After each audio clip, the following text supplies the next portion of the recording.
Sir Isaac Newton's third law of motion states that for every action, there is a reaction. And this is quite true when you think about it. For example, when you smile at a stranger on the street, they typically will smile back. When you sneeze, someone will respond by saying, "Bless you." Pressing the gas pedal of your car causes you to accelerate. And coming in late to work repeatedly might just get you fired. The list goes on, and I'm sure many of you can think of things that you have done and the consequences that resulted. This action-reaction rule of life is what guides most of our daily behaviors. We wake up each day and shower so that we don't stink. We go to work so that we can pay our bills. We eat food and drink fluids so that we can continue to live. We exercise to stay healthy, spend time with our friends and family to maintain our relationships, and go to sleep at night to ensure that we can do it all over again tomorrow.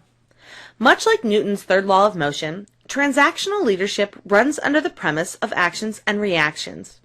The transactional leader, a concept introduced by Max Weber in 1947 and then reiterated by Bernard Bass in 1981, views management as a sequence of transactions where the actions of subordinates result in either a reward or a punishment. The reward or punishment is contingent upon the performance. The assumption is that employees are motivated by extrinsic rewards, which are things like money, paid time off, and other bonus-type incentives. Using their authority as a manager, the transactional leader gives orders to subordinates and expects that the reaction will be the adherence to those commands. Those individuals who do conform to the request of the transactional leader are rewarded, and anyone who fails to is punished. The expectation that the employees will follow the transactional leader's request is believed to start when a worker accepts the job, at which time a standard is set and the leader is given authority based on the chain of command. Since the leader is higher on the chain of command than the subordinate is, the employee is expected to follow the orders given by the leader. The transactional leader's power to direct subordinate comes from their formal authority and responsibility in the organization. While this leadership approach might remind you of what it's like to live with your parents, it is really quite logical. To begin, it clearly defines the roles and responsibilities of both managers and their employees. It also promotes a healthy motivation in employees to work diligently towards organizational goals, knowing that when they do succeed, they will be rewarded. Likewise, employees are expected to be responsible for their own actions, which increases accountability throughout the entire organization. To monitor this accountability, the transactional leader uses management by exception, which can be either passive or active. The transactional leader who uses passive management by exception will monitor the employee's performance closely and intervene only when an employee is not meeting the expectations, often resulting in a punishment. Conversely, the transactional leader who uses active management by exception will monitor employee performance closely, watch for slight deviations, and quickly intervene to take corrective action to prevent further mistakes. To better understand the transactional leader, let's take a look at the following example of how Takesha, the transactional leader, manages her employees at Supa Sporting Goods, a local retail chain. It's Monday morning, and Takesha receives an email from her boss that informs her of a new product that will be arriving sometime today from the manufacturer. She also learns that the product will be offered exclusively at Supa Sporting Goods, and the manufacturer is expecting Supa to do what it takes to get the product off the shelves and into the hands of the customers as fast as possible.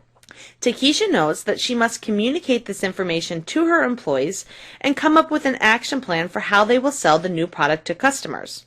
Takesha has high aspirations for her employees because they learn from the moment they were hired that what Takesha wants, Takesha gets. Since she is their manager and higher on the chain of command, the employees willingly do whatever it is that Takesha asks, as long as it does not put them in harm's way. The employees understand their role in the organization is to follow the directions of Takesha due to her formal authority and responsibility in the organization. During the Tuesday morning meeting, Takesha explains the new product to her employees and provides them with a detailed action plan for how they can go about selling the new product to SUPA's customers. As a transactional leader, Takesha is clear on her intentions of her employees doing whatever it takes to sell the new item. To help motivate her staff, Takesha informs them that whoever meets their individual sales goals will receive an extra day of paid vacation. But those who fail to meet their sales goals will be forced to cover the shift of those who earn the extra vacation day. Takesha tells her employees that they are responsible for creating their own promotional activities necessary to make the sales. Any worker who fails to design an effective sales strategy will fail at meeting their sales goals and consequently will be held accountable for that failure. Takesha practices a passive management by exception and informs her employees that she will be monitoring their performance on a weekly basis. Any staff member who does not meet their required sales quota will be asked to clean the store bathrooms that following week. Let's review. Much like Newton's third law of motion, transactional leadership runs under the premise of actions and reactions. The transactional leader views management as a sequence of transactions where the actions of subordinates result in either a reward or punishment. Those individuals who do conform to the requests of the transactional leader are rewarded, and anyone who does not is punished. The authority of the transactional leader is based on the chain of command, where the subordinates are expected to follow the directions of those who hold higher level positions in the organization. The benefits of transactional leadership include clearly defined roles and responsibilities, healthy motivation to work towards organizational goals, and a high level of employee responsibility and accountability. To monitor this accountability, the transactional leader uses management by exception, which can be either passive or active. The transactional leader who uses passive management by exception will monitor employee performance closely and intervene only when an employee is not meeting the expectation, often resulting in a punishment. Conversely, the transactional leader who uses an active management by exception will monitor employee performance closely, watch for